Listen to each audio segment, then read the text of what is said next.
Este é o vídeo mais completo que você verá sobre o purgatório de A Divina Comédia aqui no YouTube. Eu serei o seu guia, assim como Virgílio e Beatriz foram para Dante, nesta subida árdua e incansável, porém recompensadora, pelo purgatório.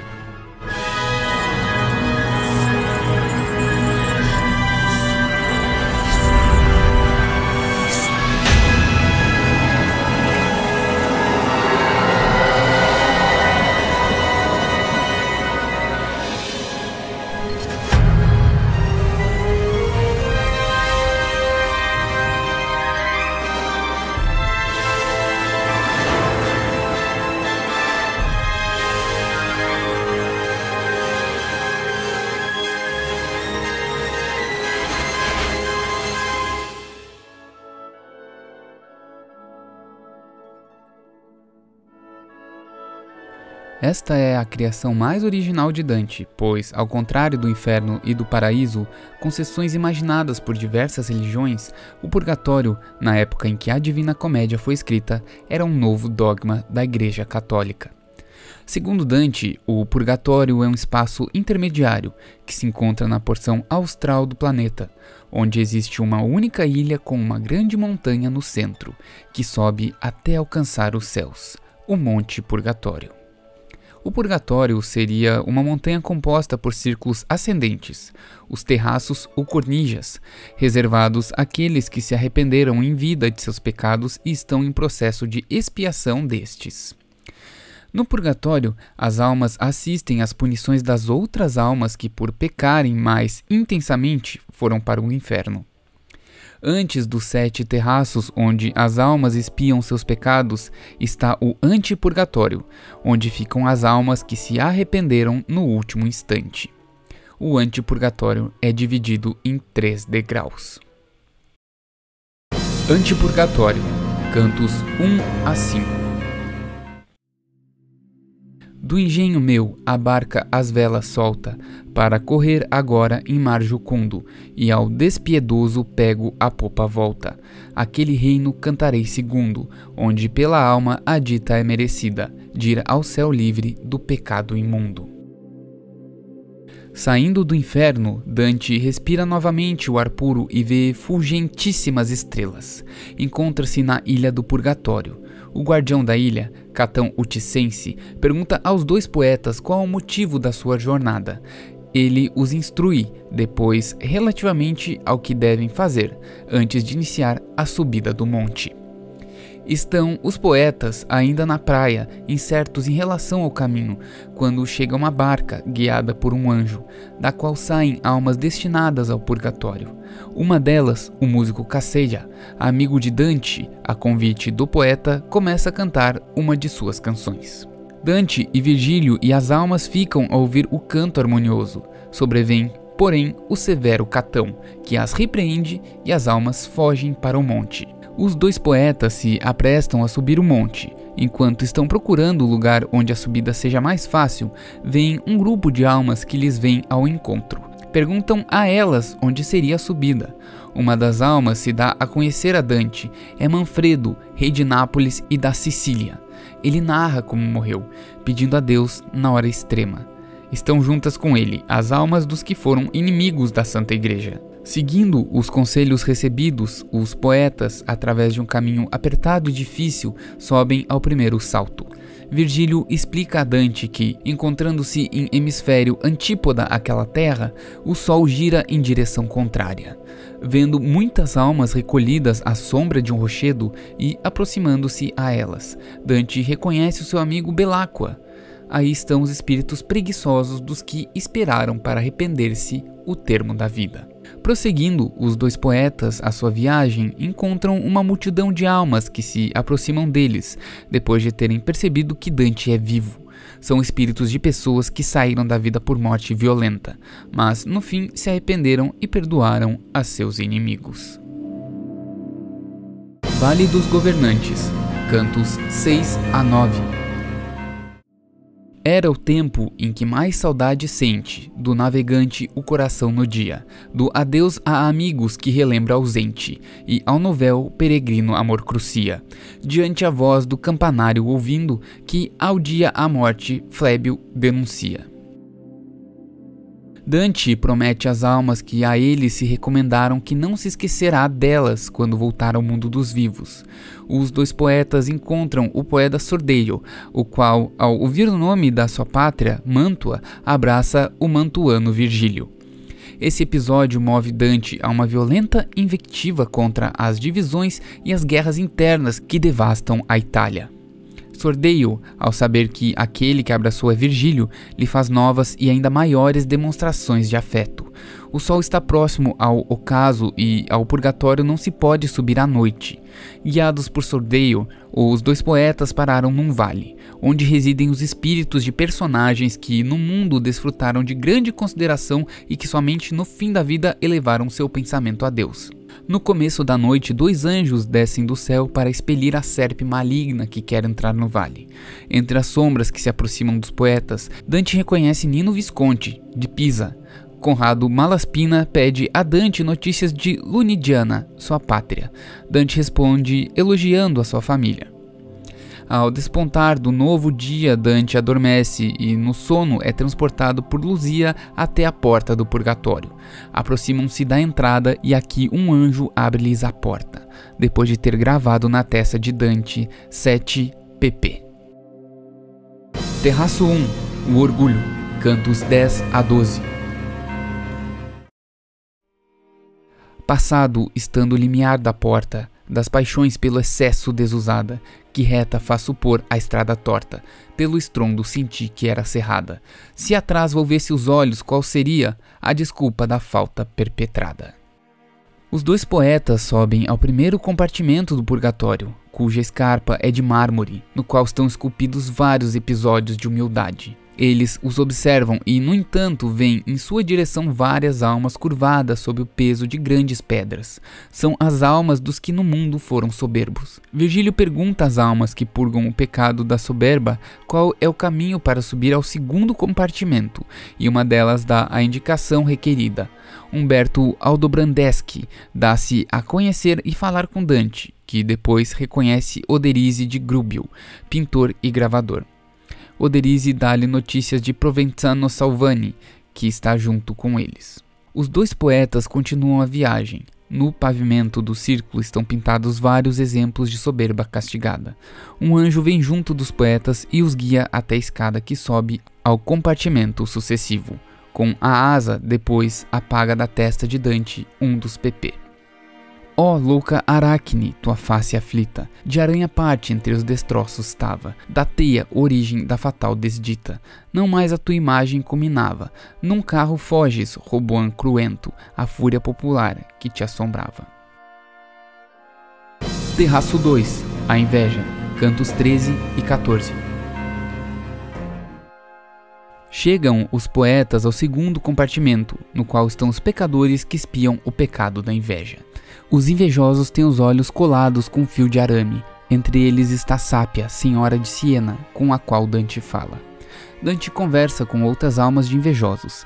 Respondendo o poeta a uma pergunta de Ranieri de Calboni, intervém Guito del Duca, imprecando contra as cidades de Toscana e lamentando depois a degeneração das famílias nobres de Romanha. Os poetas ouvem vozes que lembram episódios nos quais o pecado da inveja foi castigado. O céu vos chama, em torno de vós gira, esplendores eternos vos mostrando, mas a vista enlevada a terra mira, e quem vê tudo, então, vai castigando. Terraço 3, a ira, cantos 15 e 16. Caindo a noite, os dois poetas chegam ao terceiro compartimento. Aí Dante, em êxtase, vê exemplos de manusetude e misericórdia. Voltando a si, encontra-se imerso num fumo que obscurece o ar e impede a visão. Sempre ao lado de Virgílio, Dante continua a viagem. Denso fumo envolve os iracundos, entre eles está Marco Lombardo, o qual lamenta os tempos, que eram bons e agora ficaram maus. Dante pergunta de que depende essa mutação, e Marco responde que a corrupção dos tempos novos procede do mau governo do mundo, especialmente da confusão entre o poder espiritual e o poder temporal. Do fumo, a densidão se torna rara. Branqueja o dia, devo já partir-me, que a apresentar-se o anjo se prepara, assim falando, mas não quis ouvir-me. Terraço 4. A preguiça. Cantos 17 e 18. Saindo do denso fumo, Dante, novamente em êxtase, vê exemplos de ira punida. Tornando a si, vê um anjo que está perto da escada do qual compartimento. Os dois poetas continuam a subir. Sobrevindo, porém, a noite param e Virgílio explica ao discípulo que o amor é o princípio de todas as virtudes e de todos os vícios. Virgílio continua a falar sobre o amor. No entanto, as almas dos preguiçosos vão passando diante dos poetas, lembrando exemplos da virtude contrária à preguiça e depois de punição da preguiça. Uma das almas dá-se a conhecer a Dante, é o abade de Zeno, em Verona. Dante cai em profundo sono. Depois daquela grei estando afastado, tanto que eu divisá-la não podia, de nova ideia a mente foi tomada. Outras surgindo após de romaria, e tanto de uma em outra vagueava, que pouco a pouco o sono me invadia, e o pensamento em sonho se mudava. Terraço 5. Avareza e abundância. Cantos 19 a 21. Chegada essa hora em que o calor diurno não mais da lua a frigidez aquece, pela terra vencida ou por Saturno, quanto ao geomante fúlgida aparece a fortuna maior lá no oriente, donde rápida a noite se esvaece. Sonhando vi mulher balbuciente, que vesga era nos olhos, nos pés torta, de mãos truncadas e de tez palente. No sono, Dante tem uma visão misteriosa. Acordando, conta a Virgílio, o qual a explica. Sobem, depois, os poetas ao 5º compartimento, no qual se purificam os avarentos debruçados no chão. Entre eles está o Papa Adriano V, Otobuono de Fieschi, que lhe pede que a recomende a sua sobrinha Aládia. Os dois poetas ouvem uma alma recordar exemplos de pobreza honesta e da generosidade benfazeja. É Hugo Capeto, fundador da Casa dos Reis da França, o qual censura asperamente os seus descendentes. Ouve-se, no entanto, tremer o monte e cantar Gloria in excelsis Deo. Enquanto os dois poetas continuam no seu caminho, uma alma se aproxima deles. É o poeta latino Estácio, o qual explica que o abalo do monte, que se deu pouco antes, foi o sinal de que, purificado dos seus pecados, ele pode subir ao céu. Sabendo que está falando com Virgílio, Estácio demonstra-lhe o seu afeto. Terraço 6. A Gula. Cantos 22 a 24. O anjo atrás já tínhamos deixado, que para o 6º círculo nos guiava, um pé na fronte havendo-me apagado, e a turba que a justiça desejava, tinha dito beate docemente, com sítio e, após tais vozes, se calava. Subindo ao 6º compartimento, Estácio diz a Virgílio que, não pelo pecado da avareza, mas pela sua prodigalidade, teve de ficar muito tempo no 5º compartimento, e, por não ter declarado publicamente a sua conversão ao cristianismo, precisou ficar muito tempo no 4º compartimento. Virgílio informa a respeito de muitos ilustres personagens da antiguidade que estão no limbo. Chegando os poetas no 6º compartimento, encontram uma árvore cheia de pomos perfurados, da qual saem vozes que louvam a virtude da temperança. No 6º compartimento estão as almas dos gulosos. Elas são atormentadas pela fome e pela sede. Dante descreve a sua horrível magreza. O poeta reconhece o seu parente forense Donati, o qual louva sua viúva Nélia e repreende a impudicícia das mulheres florentinas. Forese mostra a Dante outras almas de gulosos, entre as quais a de Bonagiunta de Luca, que prediz ao poeta que se enamorará de uma mulher da sua cidade, e lhe louva o estilo da poesia. Procedendo, os poetas encontram outra árvore e ouvem outros exemplos de intemperança castigada. Terraço 7. A luxúria. Cantos 25 a 27. Subindo por estreita senda do sexto ao sétimo e último compartimento, Dante pergunta a Virgílio como podem emagrecer as almas que não precisam de alimento. Responde-lhe Virgílio antes e depois Estácio. Este fala da geração do corpo do homem, da alma que nele Deus infunde e da maneira de existência depois da morte. O compartimento no qual acabam de chegar está cheio de flamas, nas quais estão se purificando as almas dos luxuriosos. Entre os luxuriosos e os que pecaram contra a natureza, Dante encontra o poeta Guido Guinicelli, ao qual exprime a sua profunda admiração. Guido lhe aponta o poeta provençal Arnauld Daniel, que o saúda em versos provençais. Tão cortês vosso rogo é, que, escutando, me encobrir não quisera ou poderia. Arnauld sou, que choro e vou cantando, triste os erros passados meu lamento, e o fausto dia estou ledo esperando. E peço-vos pelo alto valimento, que da escada a eminência ora vos guia, que em tempo vos lembreis do meu tormento, e, após, ao fogo apurador se envia. Para chegar à escada que do sétimo e último compartimento leva ao cima do monte, Dante é obrigado por um anjo a atravessar as flamas. Pouco depois de ter começado a subir, o ar escurece e sobrevém a noite. Param e Dante, cansado, adormece. Despertado pela madrugada, os poetas recomeçam a subir, chegando ao paraíso terrestre. Paraíso terrestre, cantos 28 a 33. Vagar já nos recessos desejando da selva divinal, vívida e espessa, que ao novo dia o lume faz mais brando, daquela encosta a me afastar dou pressa. Pela veiga me interno a passo lento, doce aroma sentido que não cessa. O poeta descreve a beleza do paraíso terrestre. Chegam Dante, Virgílio e Estácio perto de um rio que os impede de prosseguir. Do outro lado do rio aparece uma mulher de maravilhosa beleza que discorre a respeito da condição do lugar, resolvendo as dúvidas que Dante lhe propõe. Da floresta aparece um súbito esplendor.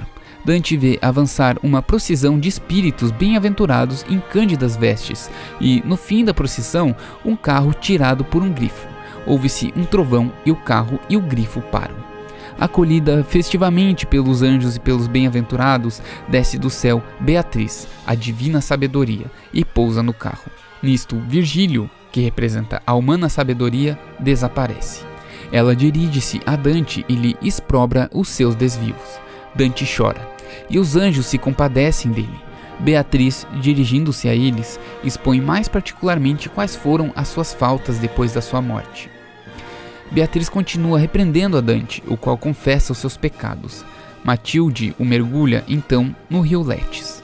Depois, as 7 damas que participavam da procissão, as 4 virtudes cardinais e as 3 virtudes teologais, o levam até Beatriz, pedindo a ela que se desvele diante do seu fiel. Beatriz tira o véu. Dante olha com amor a Beatriz. No entanto, o carro, seguido pela procissão dos bens-aventurados, se move em direção a uma árvore elevadíssima e despida de folhagem. O grifo ata o carro à árvore e esta logo cobre-se de flores. O poeta adormece. Ao despertar, vê Beatriz, rodeada das 7 damas, sentada ao pé da árvore. Acontecem, depois, no carro, fatos maravilhosos que causam ao poeta surpresa e medo. Beatriz anuncia, com linguagem misteriosa, que brevemente aparecerá quem libertará a Igreja e a Itália da servidão e da corrupção. Impõe-lhe que escreva o que viu. Pede depois a Matilde que o mergulhe nas águas do rio Eunoé.